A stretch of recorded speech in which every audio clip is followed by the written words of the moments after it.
Welcome to the Nightly Rant with your hosts, Mike and Toria. This is the show where we examine society from a sarcastic point of view. If you like insane conversations, this is definitely the show for you. Let's get into today's topic. YPN people, I don't know about you, but I love helping out a friend. That's why I want to shout out my friend Brian Little and his podcast, Your Favorite Blockhead. This is the only show that manages to weave together peanuts and MMA into one heck of an amazing podcast. You can find Your Favorite Blockhead wherever your favorite podcasts reside and at yourfavoriteblockhead.com. Do me a huge favor and listen to Brian's show. You'll be entertained and you'll help out a friend. Now, as I said, let's get into today's topic. Apparently, I'm rude. Is that so? Allegedly, perhaps. Maybe. Why? I don't think you're rude, so why? So you and I were at Starbucks to have a discussion. Yes, And I remember this now.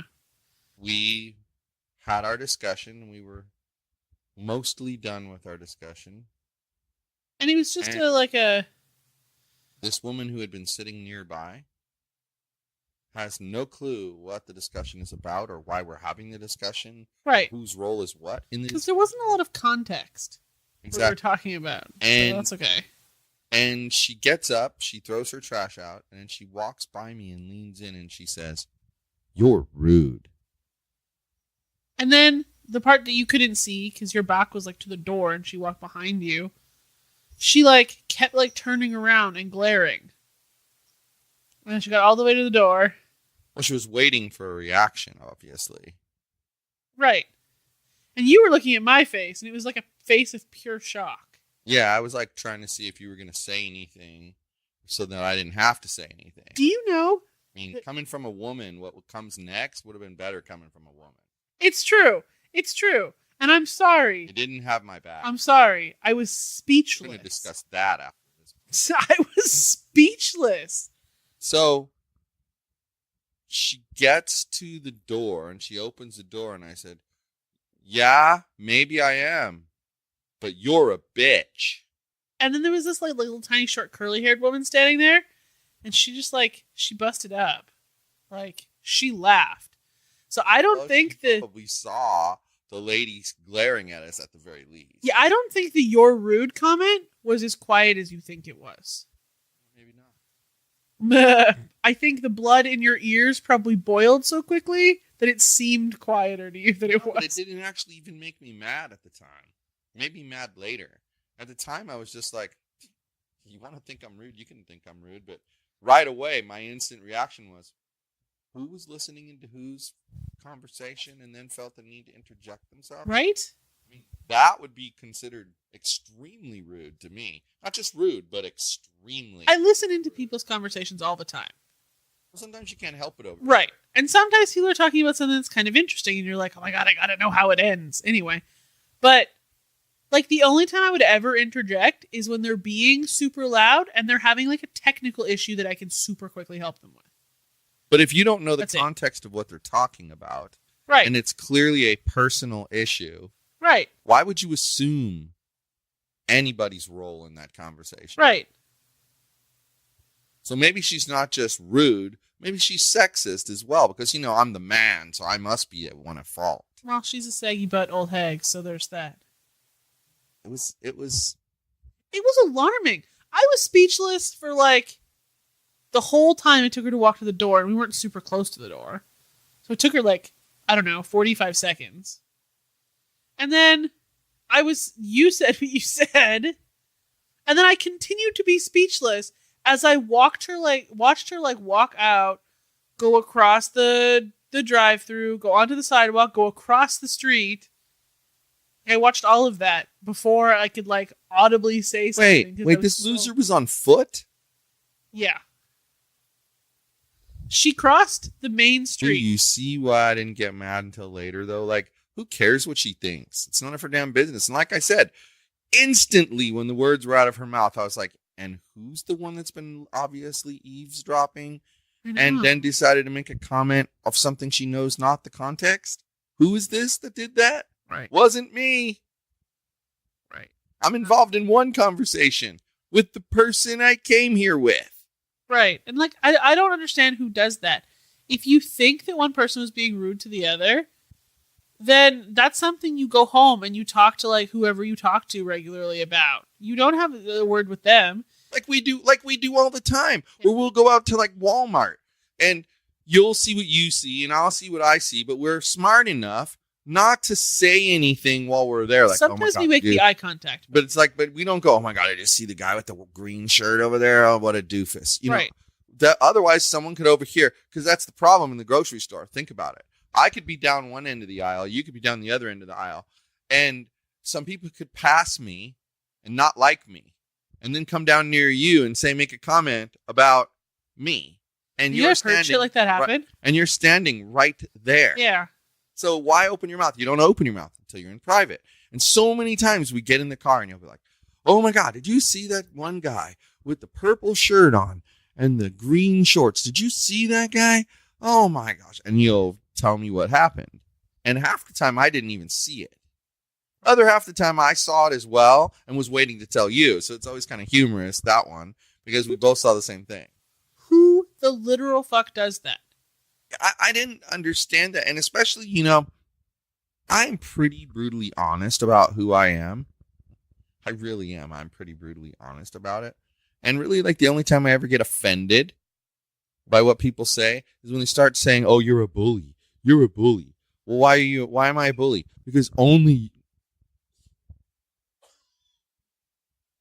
why am I a bully? Because only your opinion is correct. Well, of course I think my opinion's the correct one. I wouldn't be freaking arguing. Right?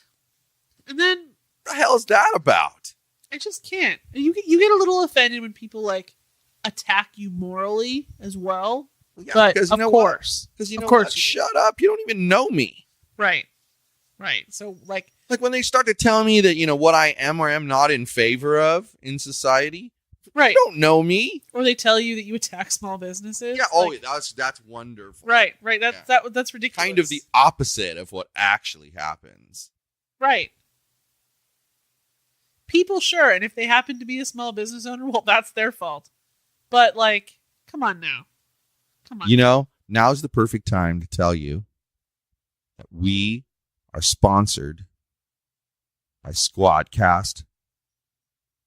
So you just go to elitesquadcast.com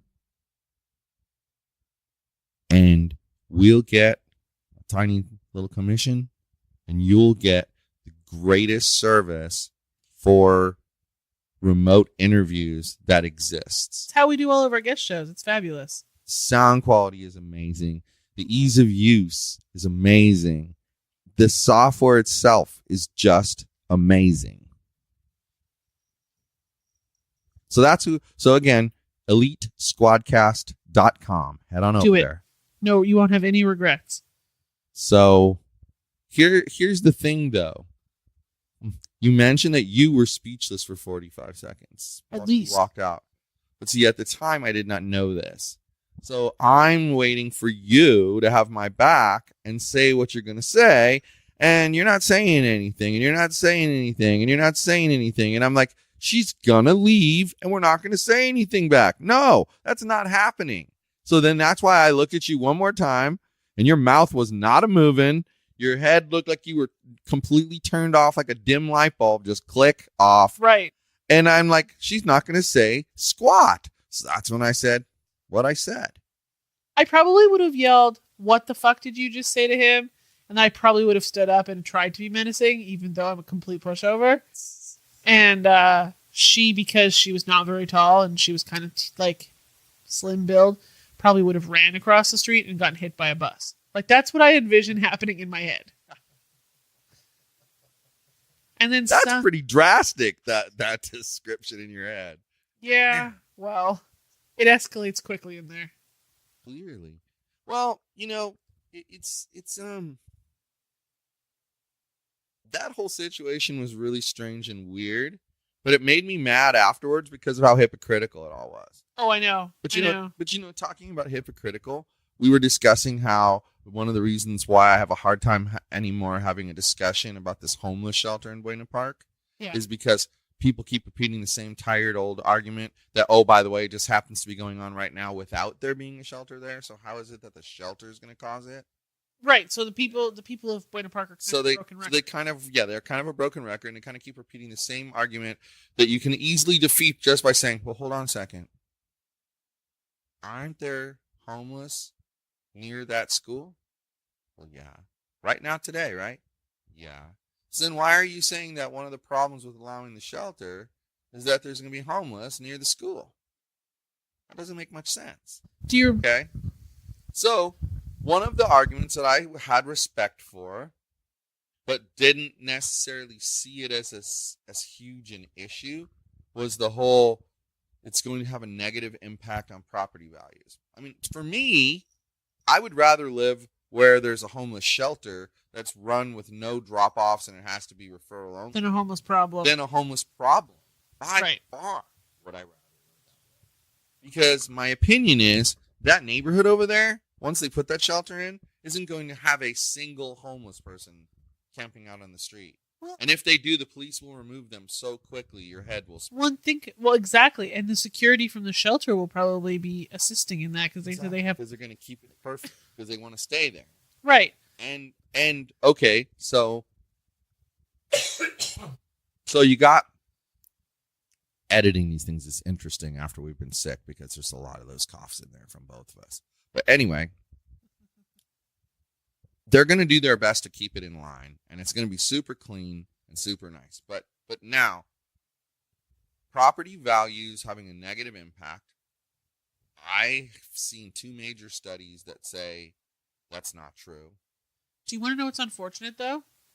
Property values in Orange County are currently dropping anyway. Well, sure, but that would be okay because you could show the trend is across the entire... I know, but those lunatics are going to be like, my house is worth less because of that homeless shelter. Well, but they're going to say that anyway because that's their argument right now. But what's funny is there's this guy comes in and he gives this long lecture about how long he's been an appraiser. And he says that he definitely would mark down a property for being near a homeless shelter, just like he does for being near a school.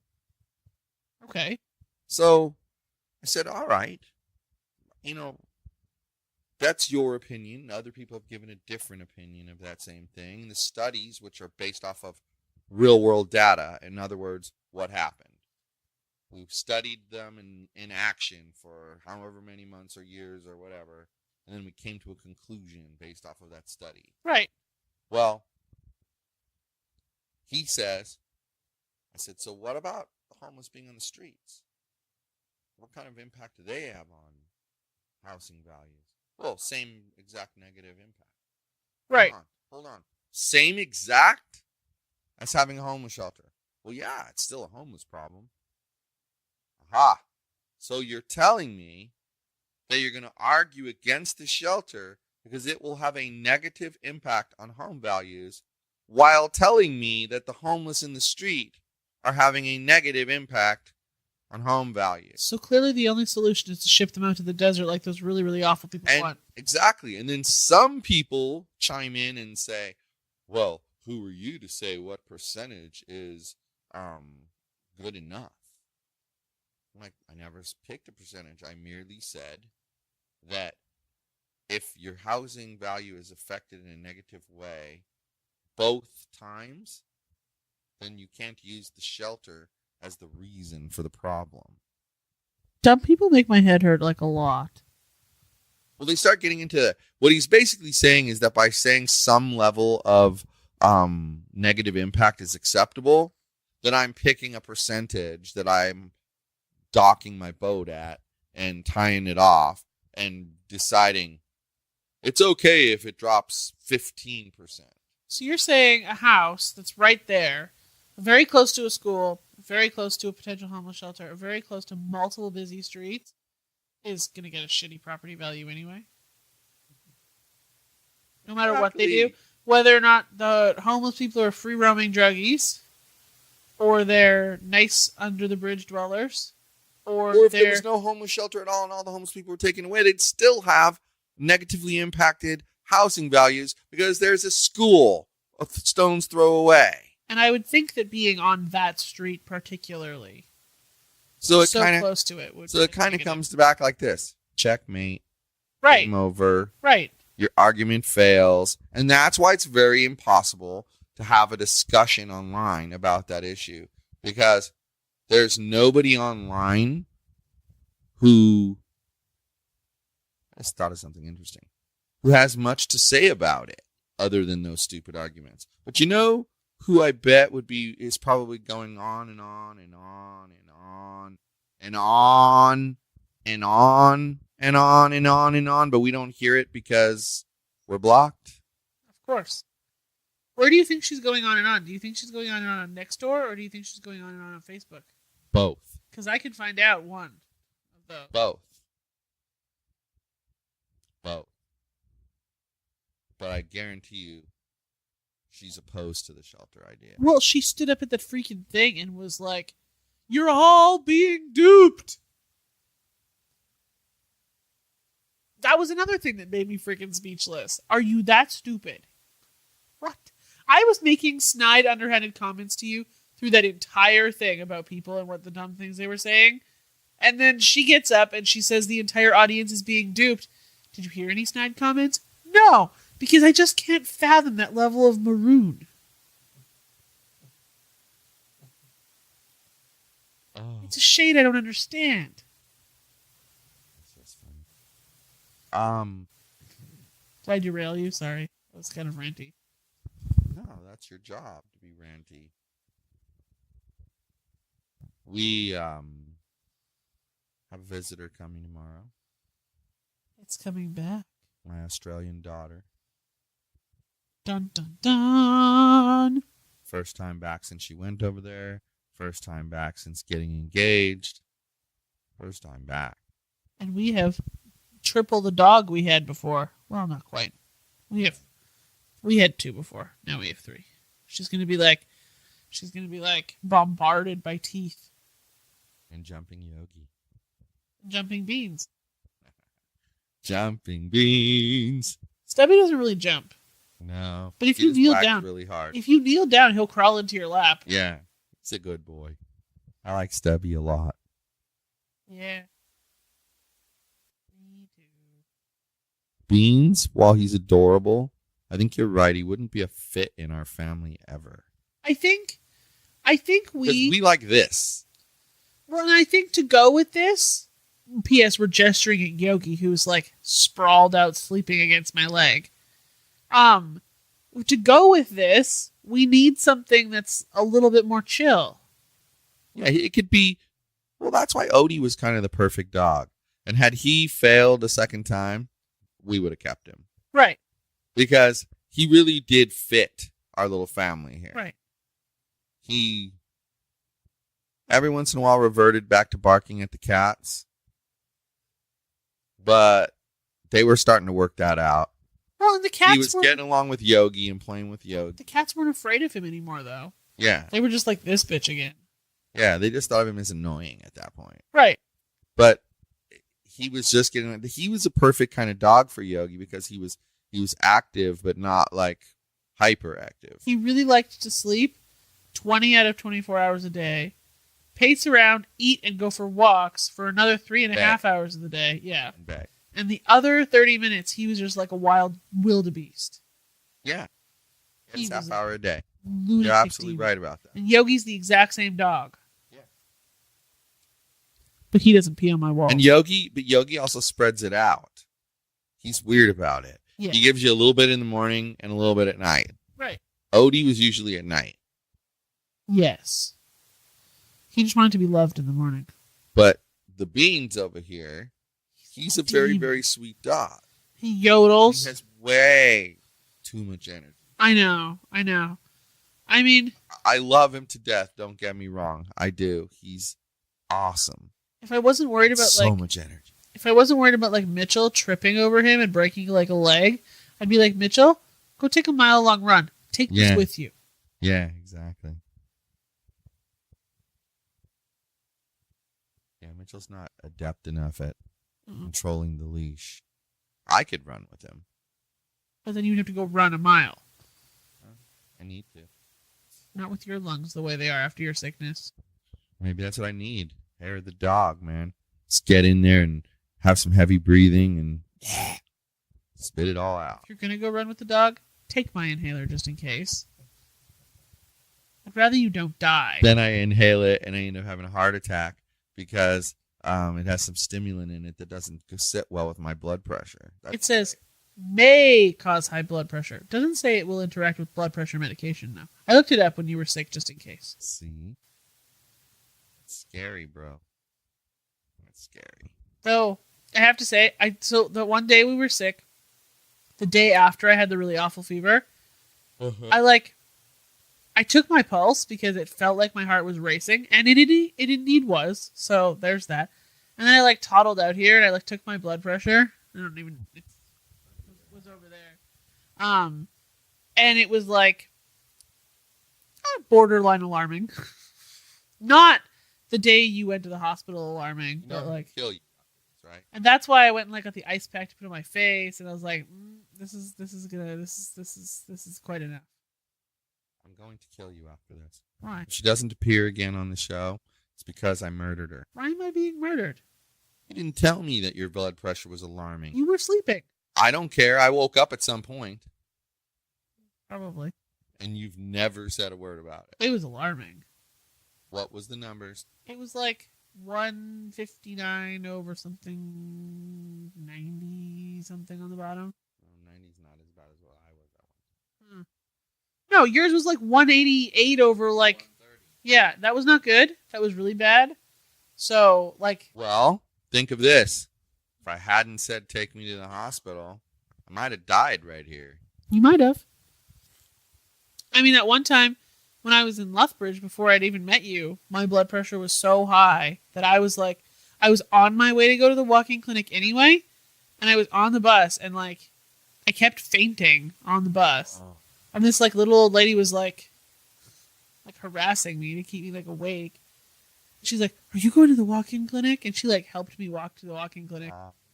Yeah, a little old lady helped me to the walk-in clinic. You know, it's usually a person helping the little old lady to the walk-in clinic. My blood pressure was 182 over something scary. It was awful.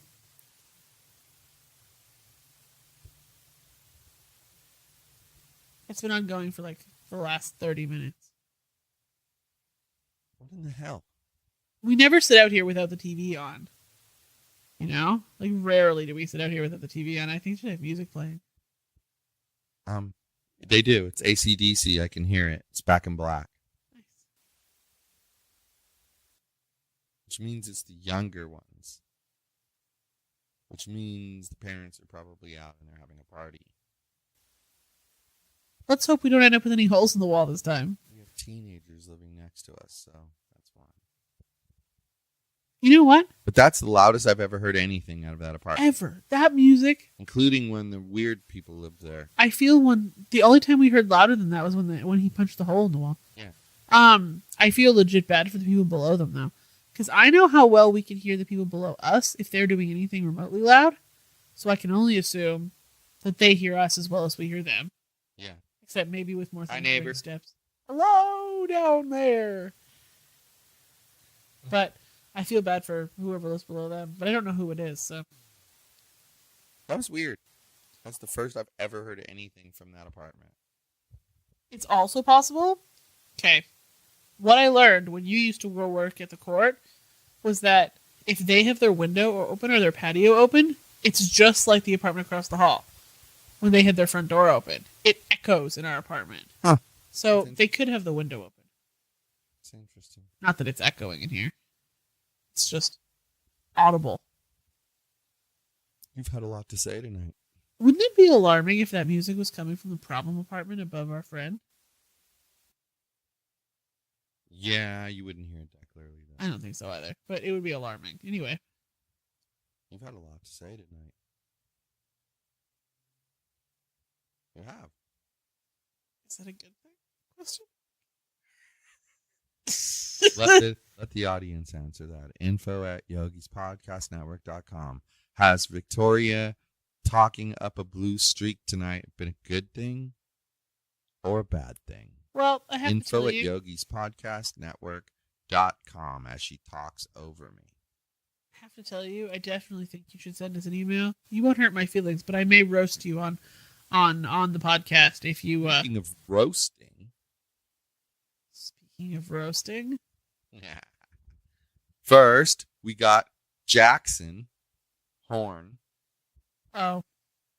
Coming on next week. I wonder what interesting. And same day that we record that, we've got my friend. His show's called Your Favorite Blockhead.